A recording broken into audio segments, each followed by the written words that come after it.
Hello, everybody. Hello! Yay. Woo. Yay!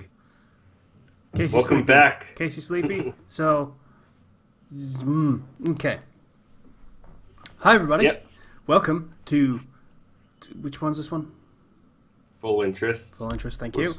And this is it's 43, right? Episode 43. Yeah, episode 43. Drive it home, Iron Fist. Yeah. Fist it hard. Fist it real good. Uh, That's what Tekken's so, really about, by the way. Is yeah. Anyway. so this episode starts with a brief, just like last time kind of thing. And then it goes straight to Shigaraki, who's currently chilling in the bar and not actually being there in person, and is basically saying, I had it all wrong. I thought, we all tried to fight the boss at level 1, and really I just needed to, it's not really like that kind of RPG. And Yeah. In the English version, it's more like it's not really an RPG. It's more like a simulation game. yeah, So, that's what he said. yeah. Um, and so it's he has a paradigm shift. He's like, yeah, Davy will probably do good. And we have to first put cracks into society before we can break it. And so that's kind of their strategy now. And some people are probably not as satisfied with it as we are. Cue picture of Bakugo chained up with the metal hanging from his mouth. I don't know what you're talking about because my interpretation of that was they're trying to turn Bakugo, kind of. Yes, he said there are people who are dissatisfied, and he's looking at the picture. Yeah. So. And so they're trying, like, the interpretation there is they're trying to turn Bakugo or something. Yeah. So I'm not sure where you got that. Never mind. Doesn't matter. That's what the line was. That was that people who are, not satisfied or who are held down by that order, kind of thing. Yeah, I got that. I didn't get where you were going with it before. So. I'm starting to forget what I even said before. So So did let's I, go forward. But the recording will know, and I don't know. Whatever. I'm It's pretty not sure a- I was just okay. Yeah. You're tired. I'm a little tired. So, moving on Midoriya- from that, we get the flashback. We did get a flashback of the end of the last episode as well, by the way. Yes, I started with that. I think it had an extra line in it, which was like Muscular mentioning he got distracted by the kid. Which I No, don't- that wasn't. That was in the original. Was it? Okay, I'm not going to Yes. question. I've seen that episode like 20 times now. That was in the original. Okay. Someone was appreciative, I suppose. I like seeing other people's reactions to the episode, so I can get a good feel on kind of different interpretations of it. And that helps me build my case going forward when discussing this show. So Koda and Midoriya are chilling after the fight, and Midoriya is just like, okay, Koda, I need to get you to safety, and I need to tell them what the heck's going on. Your quirk is very useful. It's a water quirk. They're trying to trap us in with the fire. So we need you, and we also need you safe. So we also need to tell them that they're after Bakugo, because that's kind of important. Yeah, that they're targeting the students. Yeah. Mm-hmm. It's, and he explains, climb on my back, we're gonna fucking get out of here. That's why I didn't break my legs, which is nice that we get a confirmation that he was actually thinking in the previous fight, because someone mentioned in the comments that the Japanese version had a better inner monologue for him of just thinking through all the options that he had and just why he there was a whole inner monologue of, if I try to run away, this isn't going to work. If I try to do this isn't going to work. Yeah. He's all kind the of English fast. version was basically he's faster than me, so if I turn my back and try and run away, he's just going to catch me. That's pretty much all we got for the English version. And that was kind of disappointing, but yeah. So he was thinking, and that's why he has his legs still and can thus jumpy jump and stuff. Um, and Q going back to Aizawa, who, we see the whole scene from before of him getting blasted with the fire, except now I have confirmation that he was able to jump up out of the way, erase Dabi's quirk, and then immediately, pin him to the ground. Batman. And Batman. Break his arm. He just broke his arm, immediately. It's stop, tell me your numbers, what your goals are, I can't remember everything, but he was give me everything you got, kind of thing, or I break the other arm. So yeah, and Dabi's reaction is basically, all right, well, I'm kind of fucked then, aren't I? So, oh well. Then Aizawa gets distracted by something. Was it the other students? The other students, Ida and Mineta, Tailman, and I think that was it. I can't remember if there was another one. Yeah. But yeah, so Aizawa backs off a little bit, and Dabi stands up, still in the I forget what it was. Bindings, the wrappings. Yeah, let's call it bindings. Yeah, he's still in those, and he's like, so, yeah. It's this is about as much damage as I can take, huh? It's yeah, bye, and just into dirt or dust. He taunts him about something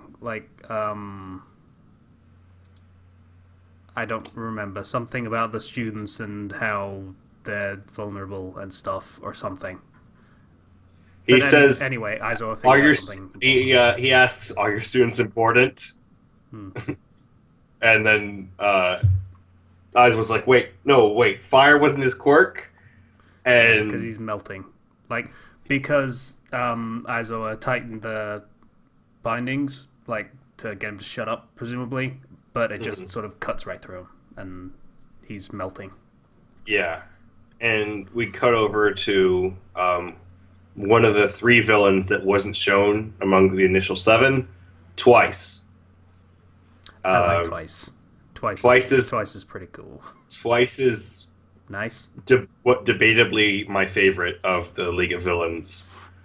He's basically Ida for the villains, is what he is. He's also, design-wise, kind of based on Deadpool. So Twice is constantly his thing is, as he's constantly talking, whenever he says something nice, he has to say something bad. So he's always contradicting himself whenever he talks. I'm just gonna point out, if your character is a ripoff of someone else's character, you don't get the credit when someone rips off your character. So, Twice is based on Deathstroke. Thank you, but sure. Well, I mean, design-wise. Personality-wise is a bit different. He's... there's a reason why Twice is the way he is.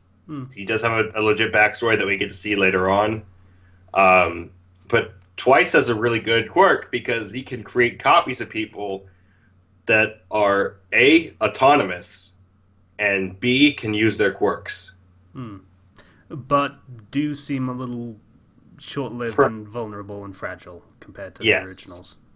They're a bit fragile, and also they're autonomous, so if you were to try to, say, create a clone of the wrong person, that they would try to kill each other, kind of thing. I'm the original, no, I'm the original. So that's why you can't just clone everybody infinitely. Yeah, probably not. Best not to do that on the Nutters. Yeah. So Dabi, thankfully, sensible, is insane enough to be devoted to his goal where he's not going to just immediately destroy himself. So there's that. So yeah, then we get. Was it back to Midoriya, or was it? No, I think it was to Mandalay. It was first Dabi says, "Make 2 more of me," and then we go to Midoriya has Koda, right? And he brings him up to Aizawa, and he's like, "Okay, Aizawa. So a lot of things happened. Koda has a water quirk, so you want to use Koda right here because he can try to I bit my tongue earlier. So you want to use Coda so he can put out the fire. Oh, by the way, they're after the students, and I gotta go tell Mandalay because He didn't tell him that they were after the students. no, he didn't. He has a water quirk. I gotta get going. I gotta go save Bakugo, I think he said, possibly, or Kachan. Can't remember the exact. Like yeah. Also, yeah, I I like that he actually forgot to tell Aizawa that, hey, the students are being targeted, and just kind of was about to run off. Because, yeah, he's lit as fuck right now, and not really thinking straight, with an incredible amount of pain that is probably not really fully being suppressed by the adrenaline. He's got like so many endorphins running through his body right now that he's just running. And Aizawa's like, okay, he's really screwed up. Remember what I told you about fighting? And he's just like, yeah, tell Mandalay this. Because Aizawa realizes that if the students can't defend themselves in this situation, things could get really bad. And so he's like, I'm going to take full responsibility for this. Because we don't have enough teachers to be protecting everyone when they're spread out like this. Yeah. Because thankfully, Aizawa actually realized that, hey, they're targeting the students entirely on his own because of what Darby said. So, yay, Aizawa being perceptive, let's call it. Yeah. Then we cut to Mandalay and Tiger, who are still fighting Spinner and Magni. Deku interrupts the fight with a big leaping kick, destroying Spinner's stupid sword made of swords. Yeah, that's dumb. It's a dumb thing. It's really dumb. Yeah. It's like, but it's okay because we know Spinner is a fanboy who's just like. I'm never gonna call him that. By the way, I had let's call him an acquaintance named Spinner, and I'm just gonna call him fanboy forever. Well, we know he's such a big fanboy. He's just like, well, Stain had so many knives all over his body. What if I just combine them all? Yeah, okay. Where does the spinning come into it? Is it like he can make things rotary? Is that'd be pretty cool? I believe he says I'm the one who will spin my own tail, kind of thing. I don't remember what his quirk is, but it probably has something to do with his quirk, which we don't get to see. It would be really, really good if it's just like he's totally been holding back the entire time, and he can actually just make that giant sword thing rotary. So it's basically a chainsaw sword. I'd be alright with that. Okay. But Deku's like, okay, they're after Kachan, and she's like, who's Kachan? And also tell all the students that under the name of Eraserhead, you guys can all fight. Yeah, he said that bit first, that everyone has permission to engage the villains. And then Deku mentions, hey, yeah, also, we figured out that Kachan's being targeted. Who the fuck is Kachan? And he's already running off. Bye! Yeah, and Magni immediately realizes, okay, so Earth shook earlier. This guy has injuries. There's only two people we have who have flashy quirks. It's probably that idiot Muscular who went off alone. This guy somehow beat Muscular, and Muscular let our plan slip. This is a problem. Goes to intercept. I need to deal with it, yeah. And trying to stop him. And Spinner throws a knife to intercept. Is like, no, that is Stain's chosen one, kind of thing. Kind of, yeah. I mean, it's more like Stain saved him, and that means Stain has acknowledged him as a true hero. Mm-hmm. Which means Stain we can't touch him. Yeah. Shigaraki is the one that wants this kid dead, but I don't care. He's not Stain. So you see there's kind of a divide in the League of Villains between those who idolize Stain and those who are just villains who want a group to work with to do bad things. and get away with it better. So we get to see that sort of conflict here. But because Spinner did that, they both just kind of get knocked out because they're talking in the middle of a fight. Anime. So don't try to have a conversation when people are still trying to knock you out.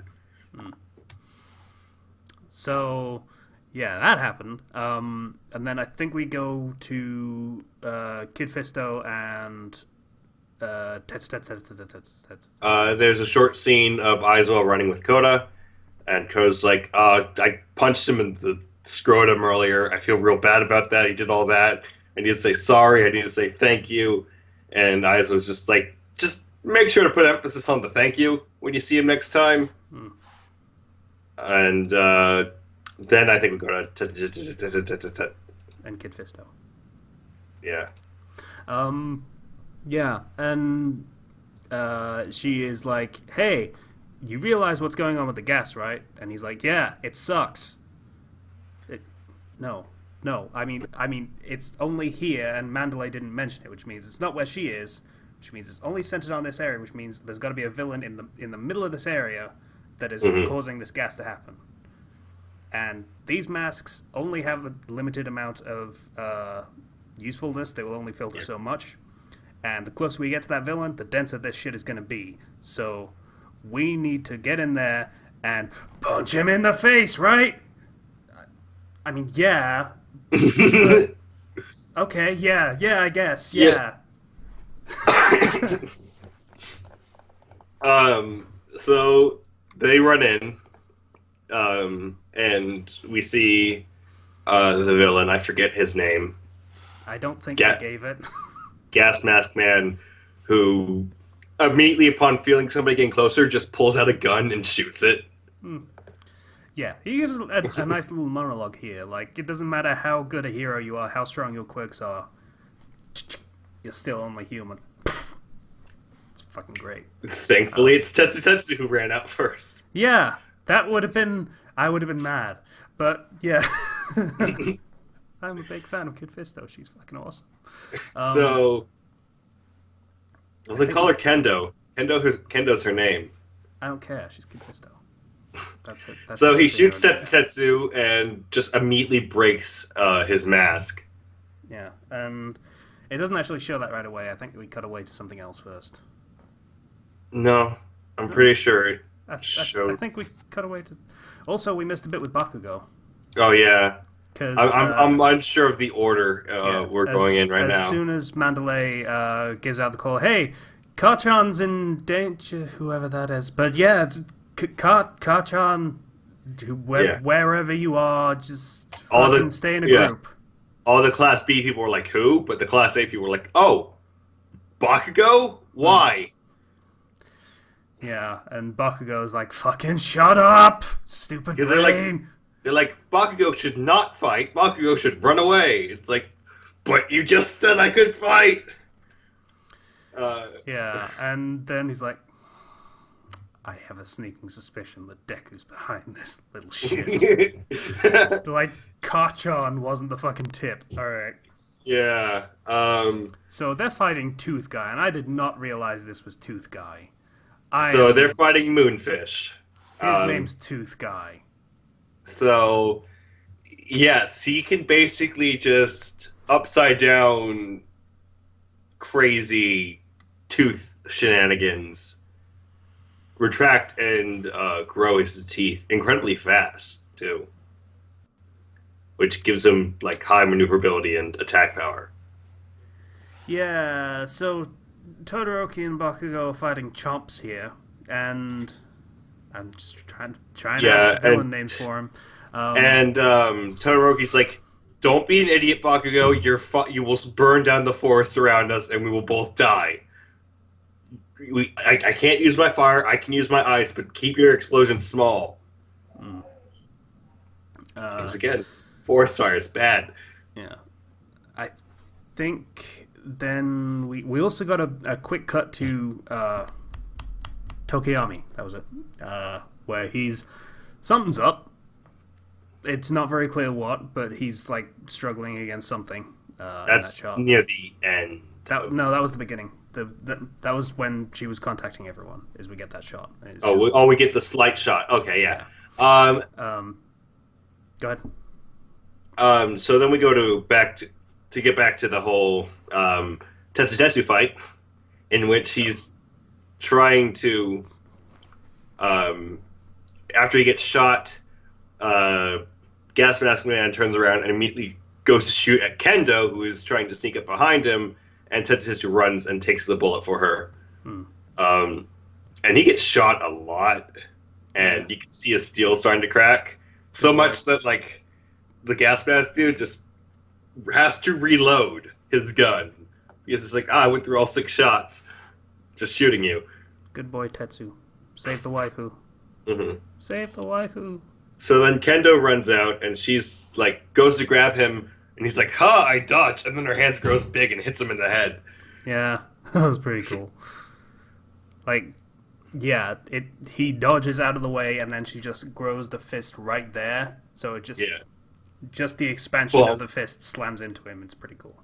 And then she decides, I'm going to swing my hands around very wildly and try to clear this poison gas. Which more or less works, yeah. Yeah.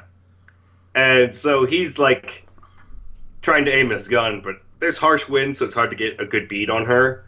And then immediately, like, he's like, oh, wait, no, crap, turns around, and Tetsutetsu just smashes him in the face and breaks his gas mask. Yeah. And he's immediately like, hey, if the guy that's making all the gas is wearing a gas mask, break that shit. Because he's not immune to his own gas. Which sounds like a shitty quirk to have, to be honest. Yep. But, like, yeah. He needs a gas mask to actually use his quirk in such an area. Yeah.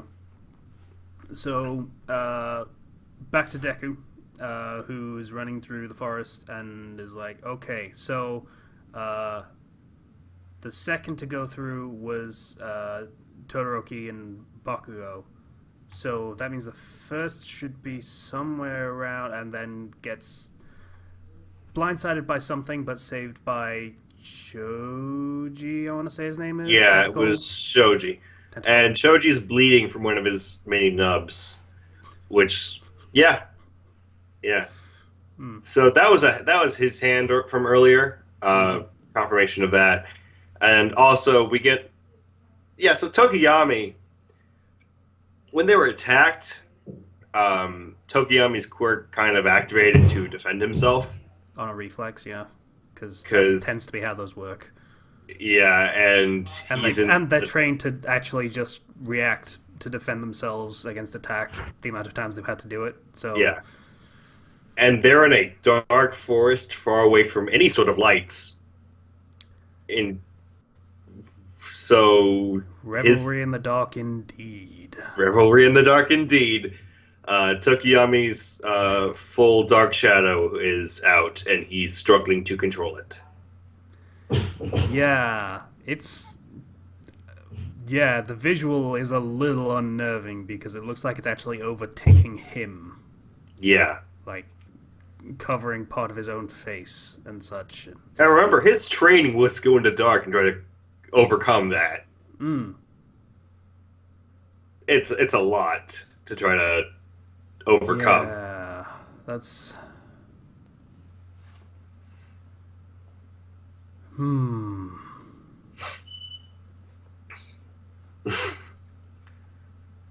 And that's so what Tetsu, could you, like, I don't know, just run in and save the day again? Because you saved a waifu, so I don't know, that puts you in, like, my good books. So if you could save the day again, that'd be pretty cool. Because I like Tokoyami as well. He's like, yeah. What's the term? Husbando, I think. Pretty good one of those. So if you could save him too, that'd be pretty good. Because I think Deku's kind of shit right now. Yep. And the only other backup is Shoji, and who gives a fuck about Shoji? We get to see in the opening, actually, just a little bit of this full dark shadow, which I didn't comment on at the time, but... Yeah, we do. I think it's in the opening scroll of when it's like just all of the... Yeah, when they're all in the air. Yeah. Yeah, we get to see a little bit of the full one. Hmm. Yeah, it's a very powerful quirk. If he could actually control this, he'd have a hard time trying to stop him at night. Yeah. Like Just he is like top tier hero material, really, as long as he gets that under control. at night. But that's a tall order. Hmm. Kind of similar to Deku in a way. I mean, realistically, heroes would work shifts. Like they wouldn't just work all the time. Yeah. And Tokiyami, too many toes. Tokiyami would just be working nights as a Yeah. hero. That's obvious. Duh. But the obvious weakness to light can be a bit limiting. So it'd be more like he can't be in a city. Well, He maybe. could be in a city. There are a lot of dark places in a city. Like streetlights don't do as much as you would think.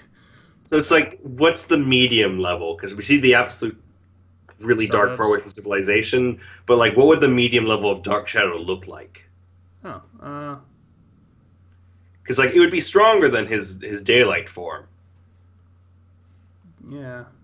Is there like a gradient that it goes along? I don't know. I think we did get to see a little bit of that in season 2 when he's explaining it, and it's just like it's basically bigger, more aggressive looking, like a lot more sharp lines than smooth curves, and the eyes are angrier. That's what I remember it looking like. Yeah, as opposed to the giant monster that's basically consuming him. Yeah, like that. Yeah. So, your thoughts on this episode? Kendo's fucking great. Kid Fisto, like top 5 at least. I'm not entirely. I might need to reorder now because she's pretty fucking great. Like, she's of Class B. She's probably one of my favorites, if not my favorite. Especially with how she constantly checks Monoma, who's always going around and being like, "Ha, Class A! Oh, you're so great!" And she's always the one who just like, psh, "Sorry, everybody." Patience of a saint. Yeah. Well, I guess hitting him in the head every now and again would be kind of cathartic. Yeah. Aside from that, I like the acknowledgement that Deku's kind of fucking just all over the place right now mentally. Mm-hmm. It's just kind of low-key freaking out, but in a productive way, a little bit. Yes, he's having a nervous breakdown in a productive way, I guess. Yeah. So that's kind of nice that they acknowledge it. Yeah, he's kind of going through some shit right now and dealing with a lot of pain, but he's just powering through to get shit done because people die if he doesn't. So Yeah, like that fight happened at the beginning of this arc, basically. So he's kind of just struggling through the after effects of it, trying to save people when he can't actually fight. and of course Darby and Twice are still cool. I still like them. Well, I still like Darby, and I now like Twice. Yeah. It's pretty cool. Most people like Twice just has good chemistry with a lot of the League of Villains. And he's also just fun. And then Dobby is he's pretty smart and he's pretty scary. Yeah, like that dude. Then you have everybody's waifu, Toga, who still hasn't had her scene yet. Yeah, I'm not as enamored with her as most people seem to be, and I know her deal. I don't care. It's the crazy girl thing, the Yeah. yandere thing. So, yeah. I still don't get why people hate Kota, because he's actually kind of endearing to me. Yeah, and Toga, I'm not giving her enough credit, because, yes, yandere, but she does have more to her character, but we haven't seen any of that yet, and probably won't for a while. So, Yeah. Yeah. So that's pretty much all the episode, I think. Mm-hmm. Unless anything left didn't happen. No, I got nothing. Thank you all for watching. I liked this episode. I'm so happy to see all this stuff animated after waiting so long. Mm. And good old Tetsutetsu and Kendo keeping up, making sure Class B actually does something. Because well, not really. Boy, does Class the B, rest of it's like 3 of them basically is the reality. the rest of Class B really does not contribute. Yeah. There's Tetsu, most there's Kid Fisto, and there is the comic relief. That's I would like to see a spin-off with Class B at some point. I'd be alright with it. It means we get more of Kid Fisto. She would be a very. I would argue she should be the main character, to be honest. Yeah, she could be. According to the bio page for her, she's like the big sister of the class. Yeah, you've mentioned. Yeah, so seeing that as I'd like to see her as the main character and just forming relationships with each of the various members of Class B. Yeah. But that's for a future time. Yeah, like the 1A stuff is all the oh shit, everything's going to shit and we need to and then 1B is basically slice of life kind of thing. Superhero slice of life, school time, fun time. Mm-hmm. That's what they should call it. Superhero school time, fun time. That's time times 10 Kaioken. We'll see you guys next time, I guess. Bye, everybody. Look forward to Class 1B superhero school fun time. Or whatever. It's the slice of life anime that you've always wanted, but not the one that you'll get. Bye, everybody. Bye.